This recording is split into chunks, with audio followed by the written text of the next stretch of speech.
Isasagad na ng China ang kanilang lineup para matalo ang Pilipinas sa Asian Games. Papalaruin ang kanilang mga NBA caliber players overseas, pero gilas may matinding pantapat. Yan ang ating mga pag-uusapan para sa video natin ito. So maliban sa World Cup Asian Qualifiers ay may matinding hamon ang nakabang sa ating pambansang kupunan ngayong taon. Ito nga yung Asian Games, kung saan ay alam naman natin kung ano ang kalibre ng mga kupunan ng ating makakasagupang.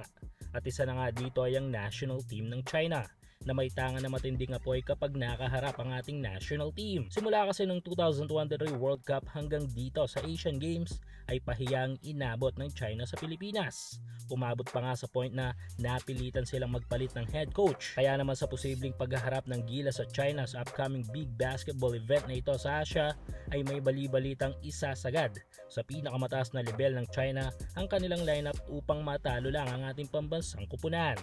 Ayon sa ilang mga reports online ay aside sa kanilang mga mahusay na NBA caliber players na sina Jochi, Fan Wuzeng at ang higanting si Ji Haoyu ay babandera din ng China ang kanilang NBA player na si Yansen Yang. Isang may kukonsiderang malakas o kung di man ay isa sa pinakamalakas na lineup ng China ito para sa Asian Games.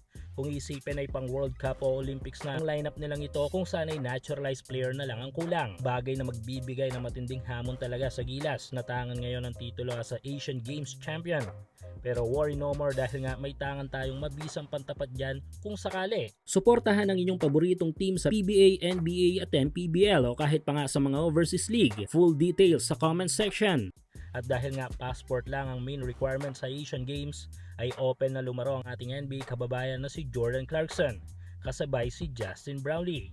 Pero since more on mga big men ang tangan ng China, ay kakailangan din natin ang tulong ng ating pambato na si Kai Sotto, na dominante ngayon sa bilig ng Japan. Syempre iba pa dyan ang ilan nating mga malalakas na player na posibleng makalaro na sa ating national team.